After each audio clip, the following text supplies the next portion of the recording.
আমাদের দেশে ইসলামের দাওয়াতদাতা বহু আছে, কিন্তু কোরআনের শাসন ব্যবস্থা কায়েমের আন্দোলন করার লোক কথা কন নাকি? অনেক পীর পাওয়া যাবে, অনেক মুরব্বী পাওয়া যাবে, যারা সব সময় মুরিদদের কাছে বিভিন্ন জেকের ফেকের আমল আখলাকের ওয়াজ করে কিনা? কথা কয় না? করে কিনা?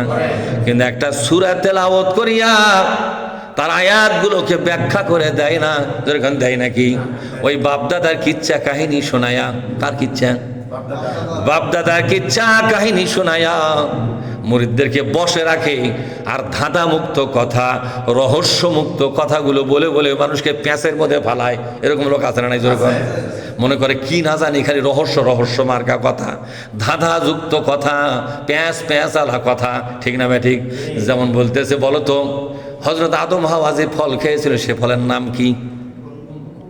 বলছে গন্ধম ফল। এই পৃথিবীতে গন্ধম ফল আছে নাকি? করছে নাই। তাবলিগ জামাতও করেছি কিছুদিন, সময় লাগাছি আমি, জীবনে পীর সাহেবদের কাছে ঘুরেছি কিছুদিন। আমার কথা বোঝেননি?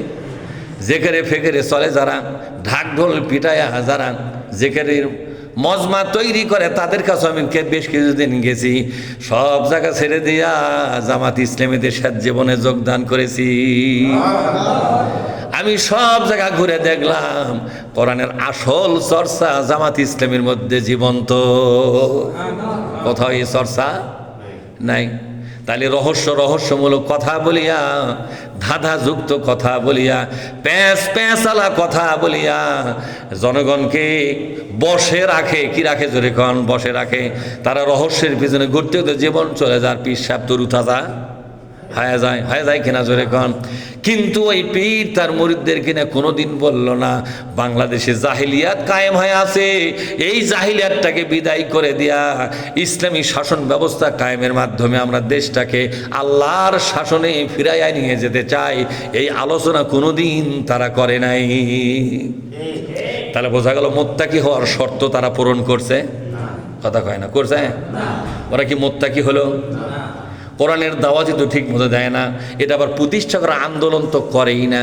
আল্লাহ বলেছেন যারা নাকি আমার কোরআনের দাওয়াত দিয়া জনগণকে বুঝাবে, জনগণকে একমত করিয়া সাথে নিয়া আল্লাহর কোরআনকে সরকারিভাবে বিজয়ী করার আন্দোলন যারা করবে, ফাউলাইকা হুমুল মুত্তাকুন, এরাই আমি আল্লাহর গণনায় মুত্তাকি। বলেন তো কার চোখে মুত্তাকি হবার চান? জনগণের চোখে না আল্লাহর চোখে? মুরিদদের চোখে মুত্তাকি হবেন নাকি আল্লাহর চোখে হবেন? দেশের মূর্খ লোক কোরআন বোঝে না, হাদিস বোঝে না, ইসলাম সম্পর্কে কিছু আবেগের জ্ঞান রাখে। কিসের জ্ঞান? কিছু আবেগের জ্ঞান রাখে। তারা যদি আপনাকে মুত্তাকি সার্টিফিকেট দেয়, বলেন তো এই সার্টিফিকেটে কোনো পরকালে কাম হবে? যে সার্টিফিকেট জনগণ দেবে আপনি মুত্তাকি, এই সার্টিফিকেটে পরকালে আপনার নাজাত হবে নাকি? বরং আল্লাহ আপনার বেলায় যে সার্টিফিকেট তৈরি করবে, আপনার সনদপত্র সার্টিফিকেট তৈরি করবে কে? কথা কয় না? কে তৈরি করবে? যেমন আল্লাহ বলছেন, জি বলেন, কুল ইন্নাল মাউতাল্লাযী তাফিরুনা মিনহু ফাইন্নাহু মুলাকীকুম, মরণ থেকে তোমরা যারা ভয় করে দৌড়াও, এই মরণ তোমাদেরকে একদিন ধরবে, এর থেকে পালাবার কোনো সুযোগ নাই। সুম্মা তুরাদ্দুনা ইলা আলিমিল গায়বি ওয়াশ শাহাদাতি, যিনি সব কিছু নিজের চোখে দেখেন, সব ঘটনার সাক্ষী হয়ে আছেন যিনি, আর তোমার আগে পিছনে যা আছে সবটা জানেন যিনি, তার কাছে তোমাকে ফেরত দেওয়া হবে। ফায়ুনাব্বিউকুম, আর তিনি তোমাদেরকে জানাবেন, বিমা কুনতুম তা'মালুন, তোমরা যা করেছো তার সনদপত্র আল্লাহ তোমাদেরকে দিয়ে দিবে। তাহলে মানুষের হাতের সনদপত্র কোনো লাভ হলো? এই দুনিয়ার মানুষ আপনাকে মুত্তাকি বলতে পারে, ওপরে কিছু ভালো কাজ আপনাকে দেখেছে, কিন্তু ভেতরটা কি জনগণ জানে? আপনি কত বড় বদের হাড্ডি, কত বড় ধর্মের শত্রু, ইসলামের দুশ্মন, জনগণ বোঝে নাই। কিন্তু আপনার গোপন ষড়যন্ত্রগুলো কে জানে? আল্লাহ জানে। আল্লাহ বলছেন মানুষের সার্টিফিকেট আমি দিব, দুনিয়ার কারো সার্টিফিকেট আল্লাহ মেনে নেবে না। আল্লাহ এরকম নয়। আল্লাহ কি কারো সার্টিফিকেট মেনে নেবে নাকি? কতক্ষণকার যুবক? আল্লাহ বান্দাকে বেশি করে চেনে না, আমরা বান্দাকে বেশি চিনি। আল্লাহ বেশি চেনে না?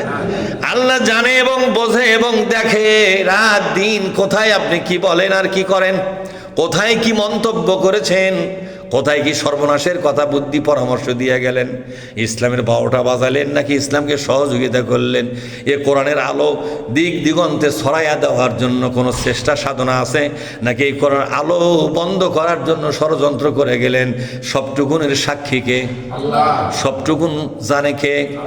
সেদিন আল্লাহ বলছেন সার্টিফিকেট কারো নেব না, আমি আমার বান্দার সার্টিফিকেট নিজেই লিখবো। সুবহানাল্লাহ পাঠ করে। আমার সার্টিফিকেটে যারা মুত্তাকি হবে এই বাড়িটা শুধু তাদেরই জন্য আমি উপহার দেব।